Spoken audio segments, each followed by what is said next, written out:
क्या आपने कभी ऐसा नाम सुना है जिसे सुनते ही पूरी एक कौम की सांसें अटक जाएं? ऐसा नाम जो किसी हथियार से नहीं बल्कि अपनी मौजूदगी भर से डर पैदा कर दे। यही इस वीडियो का उद्देश्य है, आपको उस शख्स की कहानी दिखाना जिसका नाम सिर्फ बोला नहीं जाता बल्कि फुसफुसाया जाता है।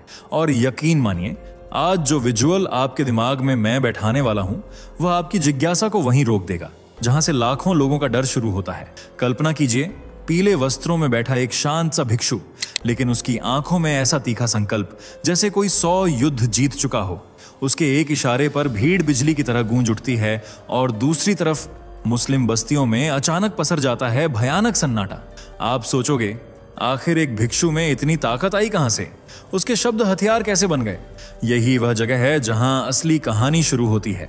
और मैं आपको साफ बता दूं, अगर आपने यह वीडियो आधा देखा तो आधा सच आपके पास आएगा, लेकिन पूरा सच वही देख पाएगा जो आखिर तक रुकेगा। क्योंकि आगे जो खुलासे आप सुनने वाले हैं वे सिर्फ धर्म या राजनीति की बातें नहीं हैं, बल्कि एक ऐसी यात्रा है जिसने पूरे दक्षिण पूर्व एशिया का नक्शा हिला दिया। तो तैयार रहिए, क्योंकि अभी वह नाम सामने आने वाला है जिसे सुनकर आज भी लाखों मुसलमानों की रूह कांप उठती है। और आप जानेंगे कि क्या सच में एक भिक्षु आतंक से भी बड़ा हथियार बन सकता है।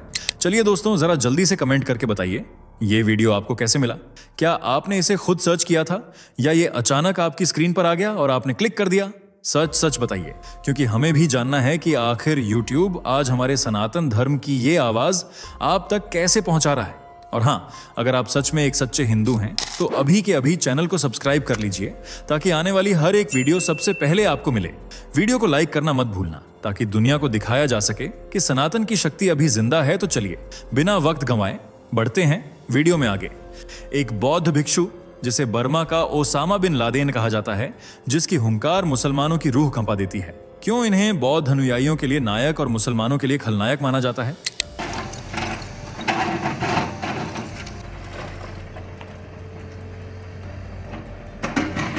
क्या है 969 मूवमेंट जिसने मुसलमानों का आर्थिक बहिष्कार किया? कौन है विराटू? क्यों भिक्षु होने के बावजूद इन्हें जेल की हवा खानी पड़ी? क्यों है इनका मुसलमानों से 36 का आंकड़ा? जानने के लिए वीडियो में आखिर तक बने रहें।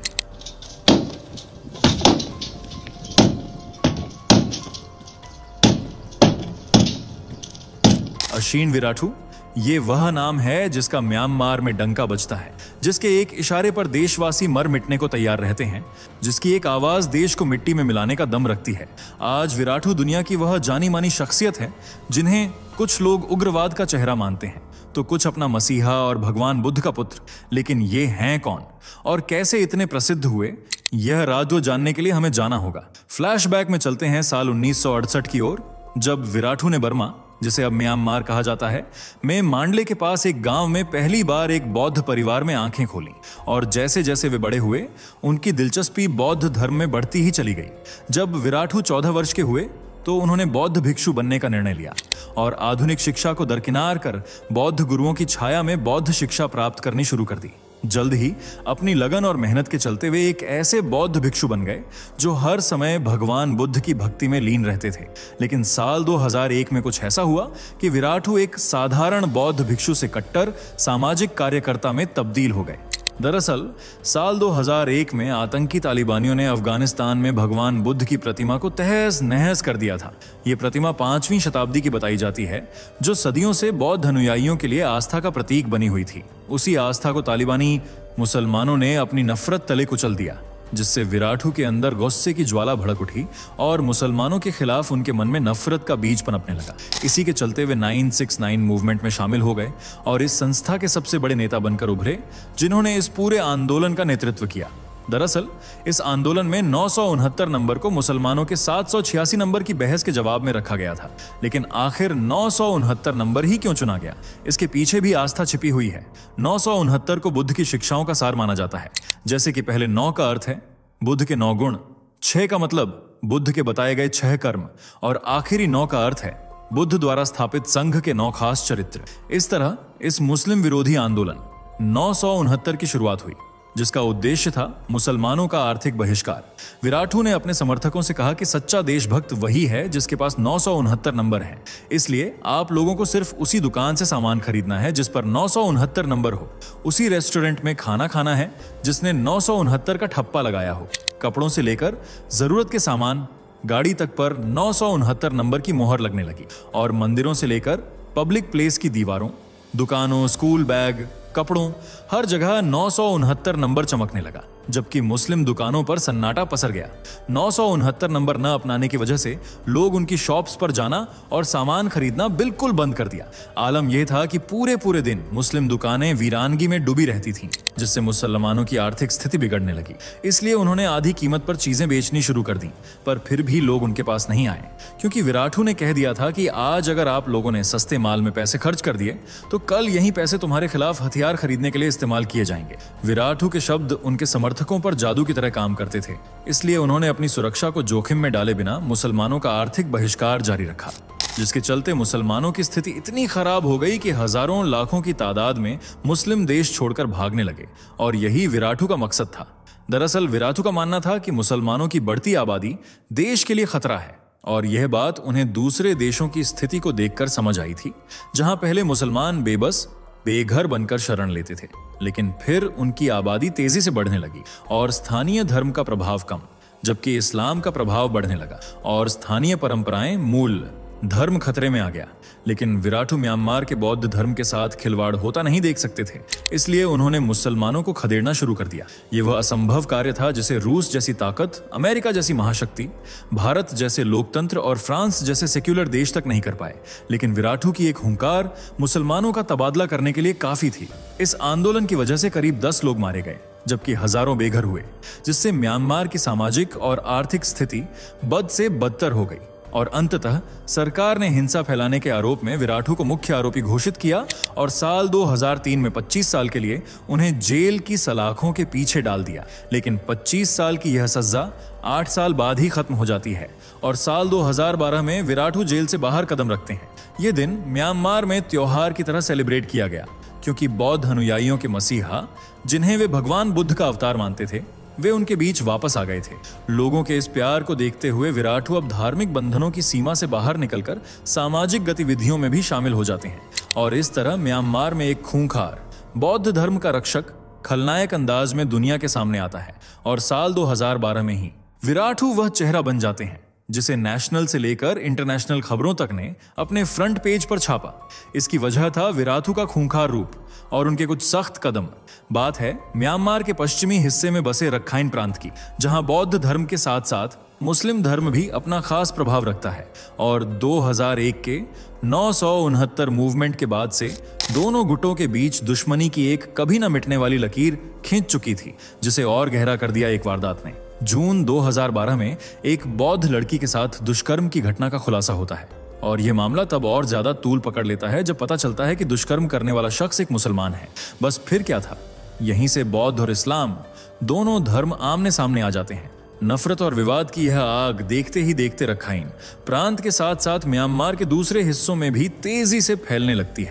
इस नफरत की आग में घी डालने का काम करती हैं कुछ झूठी अफवाहें, जिसका परिणाम यह होता है कि साल 2015 में यह नफरत ज्वालामुखी बनकर फूट पड़ती है। दरअसल 2015 में दोबारा वही 2012 वाली घटना दोहराई जाती है, जिसमें फिर से एक मुस्लिम युवक ने एक बौद्ध लड़की के साथ गलत काम किया था। जब यह खबर बौद्ध धर्म के अनुयायियों तक पहुंची तो मामला और गर्मा गया और विराटू ने भी सोशल मीडिया पर कई भड़काऊ ट्वीट किए, जिससे बौद्ध अनुयायियों को आगे बढ़ने की हिम्मत मिली। इसके बाद विराटू ने अनेक स्टूडेंट्स और अपने समर्थकों के साथ मिलकर मुसलमानों के खिलाफ एक रैली भी निकाली, जिसके चलते रखाइन प्रांत दंगों की आग, बदले की भावना और मुस्लिमों के खिलाफ विवादित बयानों से जल उठा। हालांकि बाद में यह खुलासा भी हुआ कि 2015 में हुई घटना केवल एक अफवाह थी, लेकिन तब तक मामला हाथ से निकल चुका था। विराटू के भड़काऊ भाषणों ने बौद्ध अनुयायियों के दिलों में मुसलमानों के खिलाफ इतनी नफरत भर दी थी कि वे अब एक पल भी मुसलमानों को अपने देश में बर्दाश्त नहीं करना चाहते थे। उन्होंने अपने भाषण में कहा था, आपके अंदर दया और प्रेम भरा हो सकता है, लेकिन इसका मतलब यह हरगिज नहीं है कि आप किसी पागल कुत्ते के बगल में सो जाएं। इस भाषण में विराटू ने पागल कुत्ते को मुसलमानों से जोड़ दिया था।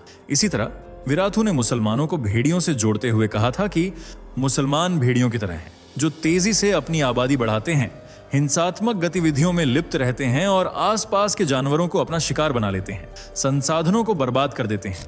विराटू यह भी कहते हैं कि मैं सिर्फ अपने प्रियजनों की रक्षा करता हूं, जिस तरह आप लोग करते हैं। मैं सिर्फ लोगों को मुसलमानों से आगाह करता हूं। सोचिए, अगर आपके पास कोई कुत्ता होता और कोई अजनबी शख्स आपके घर में दाखिल होता तो वो कुत्ता आपको आगाह करता। मैं भी बस वही कुत्ता हूं जो बौद्ध लोगों को मुसलमानों से आगाह कर रहा हूं। विराटू के शब्द इतने गहरे और सटीक होते हैं कि लोग उनसे खुद को आसानी से जोड़ लेते हैं। यही वजह है कि विराटू के भड़काऊ भाषणों के चलते साल 2017 में म्यांमार में भयानक दंगे देखने को मिले थे। इस दौरान रोहिंग्या मुसलमानों का खुलकर विरोध हुआ, जिन्हें हर देश दरकिनार करता है। अब म्यांमार ने भी उन्हें देश से बाहर खदेड़ने की मुहिम छेड़ दी थी। इस हिंसा की वजह से 2017 के पहले महीने में ही करीब 6,700 रोहिंग्या मुसलमान अल्लाह को प्यारे हो गए थे, जबकि म्यांमार के सरकारी आंकड़ों में इनकी संख्या सिर्फ 400 बताई गई थी। इतना ही नहीं, इस हिंसा से बचने के लिए करीब 6,25,000 से ज्यादा रोहिंग्या मुसलमानों ने देश छोड़कर बांग्लादेश में शरण ली थी, जबकि जो म्यांमार में ही रुके उनकी जिंदगी नर्क से भी बदतर हो गई। न तो उन्हें खाने को खाना था, न सिर ढकने को छत, रोजगार भी उनसे छीन लिया गया था। इस तरह आर्थिक, सामाजिक और धार्मिक भेदभाव के चलते रोहिंग्या मुसलमानों का म्यांमार में रहना मुश्किल हो गया था। इस हिंसा को कई अंतरराष्ट्रीय न्यूज चैनलों ने भी कवर किया था, जबकि मीडिया रिपोर्ट्स ने इस हिंसा का श्रेय विराटू को दिया, जिनकी वजह से म्यांमार धार्मिक दंगों की आग में झुलस रहा था। कुछ मीडिया रिपोर्ट्स ने विराटू को एक खलनायक, हिंसा फैलाने वाली शख्सियत और उग्रवाद का चेहरा बताया, जबकि कुछ ने तो उन्हें बर्मा का बिन लादेन तक कह डाला था। टाइम मैगजीन ने अपने कवर पर विराटू की तस्वीर छापते हुए उस पर लिखा था, the face of Buddhist terror, यानी बौद्ध आतंकवाद का चेहरा। ये पढ़ते ही विराटू के समर्थक टाइम मैगजीन के दुश्मन बन गए।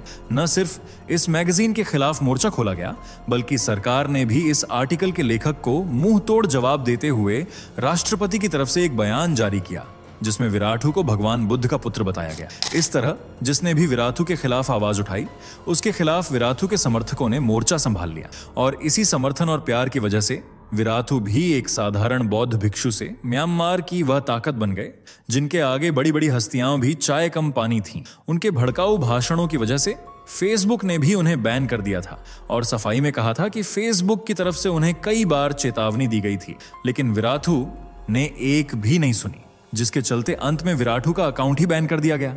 लेकिन क्या विराटू यहां रुकने वाले थे? बिल्कुल नहीं। विराटू सिर्फ धार्मिकता की सीमाओं में ही नहीं बंधे हुए हैं, बल्कि उनकी पहुंच राजनीति से लेकर व्यवसाय तक में देखने को मिलती है। इसका जीता जागता सबूत मिला साल 2014 में, जब म्यांमार ने मुस्लिम देश कतर की टेलीकम्युनिकेशन कंपनी को मोबाइल सर्विस से जुड़ा ढांचा तैयार करने का कॉन्ट्रैक्ट दिया था।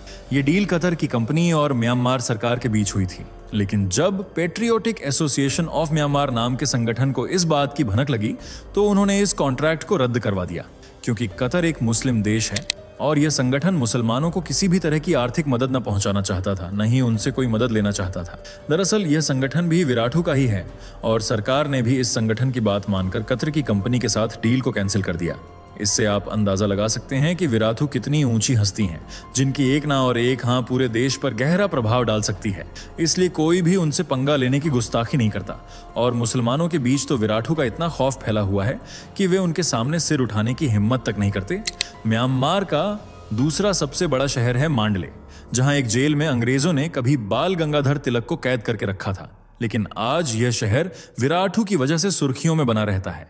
यहीं पर उनके मठ का मुख्यालय स्थित है। जब आप इस मठ के दरवाजे पर जाएंगे तो आपको कुछ खूनी तस्वीरें दिखाई देंगी। बताया जाता है कि ये वे बौद्ध लोग हैं जिन्हें मुसलमानों ने बेरहमी से मौत के घाट उतार दिया था, और आज यही तस्वीरें मुसलमानों की क्रूरता की कहानी बयान करती हैं। अतीत में जहां मुसलमानों ने बौद्ध और दूसरे धर्मों के लोगों पर अत्याचार की दास्तान लिखी थी, अब विराटू उन्हीं से अपने लोगों का चुन चुन कर बदला ले रहे हैं। आज इनकी लोकप्रियता इतनी है कि इनके एक इशारे पर लोग कुछ भी करने को तैयार रहते हैं। ये बौद्ध लोगों के लिए संरक्षक हैं, तो वहीं मुसलमानों के लिए बुरा काल, जिनसे मुसलमान थर थर कांपते हैं। वैसे क्या आप भी विराटू के समर्थक हैं? अपनी राय कमेंट में जरूर बताइएगा। अगर वीडियो पसंद आई हो तो इसे लाइक और शेयर करें। साथ ही चैनल से जुड़े रहने के लिए चैनल को सब्सक्राइब करके बेल आइकन को प्रेस कर लें। धन्यवाद। दोस्तों, आपकी स्क्रीन पर 2 और वीडियो दिख रही हैं, जिसे देखने के लिए आप स्क्रीन पर क्लिक करें।